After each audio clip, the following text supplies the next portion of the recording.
Andrew Bridgen. Mr. Deputy Speaker, all that glitters is not gold. The Overton window is framed by a vignette of deceit, and my honourable and right honourable colleagues seem intent on paying homage to it above all else.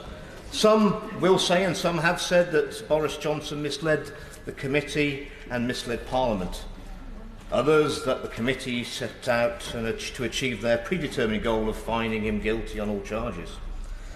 The public, many of them hold both views at once, and it's not mutually exclusive, so this pantomime staggers on.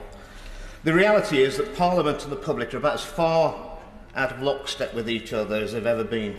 I'm not sure that the public really care in the real world too much about this anymore.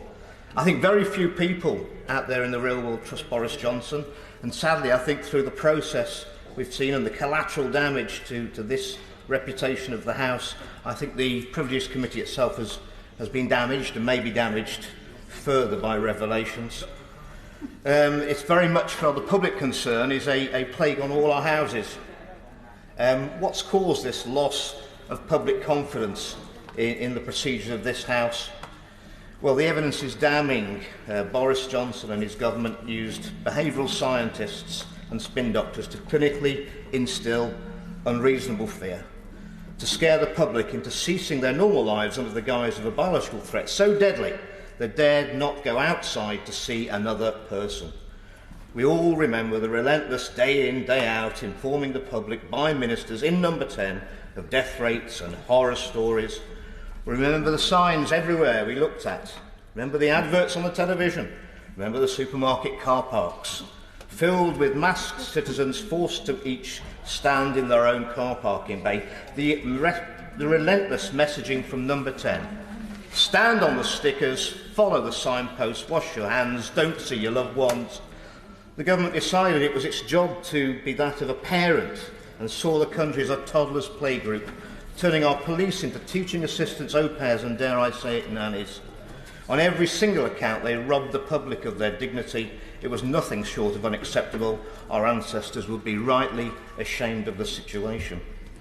And during that period, the public yet again showed their natural inclination as to fellow Brits.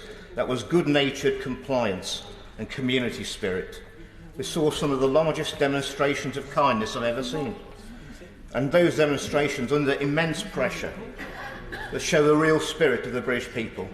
Their altruism held up a mirror to the true nature of the appalling behaviour at Number 10. Any contention the public had that Number 10, they had the latest, most accurate scientific data in front of them, and therefore these measures were justified in the face of the extreme risk, now has absolutely no bearing whatsoever on the truth. The fact is that the same people who took the unprecedented powers to suspend our freedoms knew that these measures were nothing short of political posturing. They knew they were pointless. If the risks were really what they said they were, and the science of the effectiveness of the lockdowns were that demonstrable, then surely they would have been the most... Order. Mr. Bridgen, you heard what I said to Mr. Seeley. We are talking about the contents of the report, and you're going way wider than that now. Mr. Bridgen.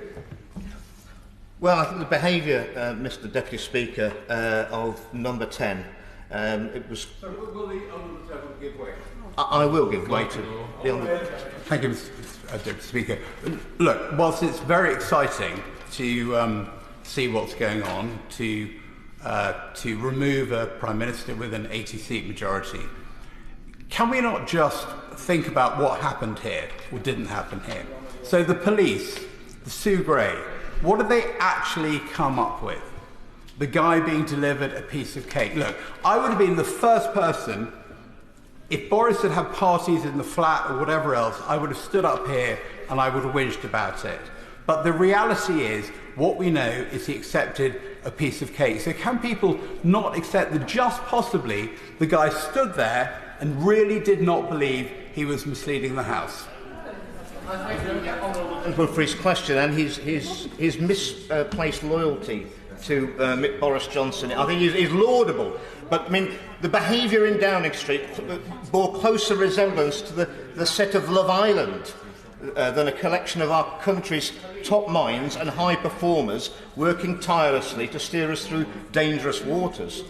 This at the same time as they went further than any other British government's gone before them to take more and more powers under the wing of the state. The question is, are our internal parliamentary committees and state inquiries agenda-driven? Well, who can fault the public for thinking probably are? Because, you know, when you look at the COVID inquiry that started now, they're requiring all participants to take lateral flow tests in 2023. Yes, the bubble surrounding the Westminster political elite has become absolutely opaque. The public can't understand it, and they can't understand the public. Well, Mr. Deputy Speaker, I'm afraid the bubble has well and truly burst.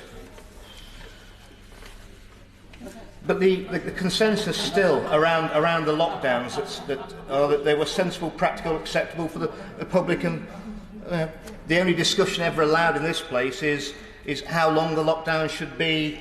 But lockdowns and restrictions, they weren't for anybody at number 10, they were only for the little people.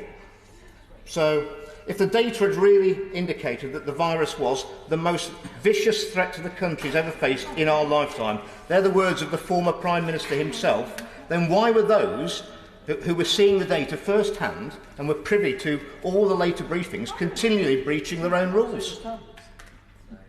While they locked us out in our houses, they went to parties. When they forced us to wear masks, they broke out the party hats.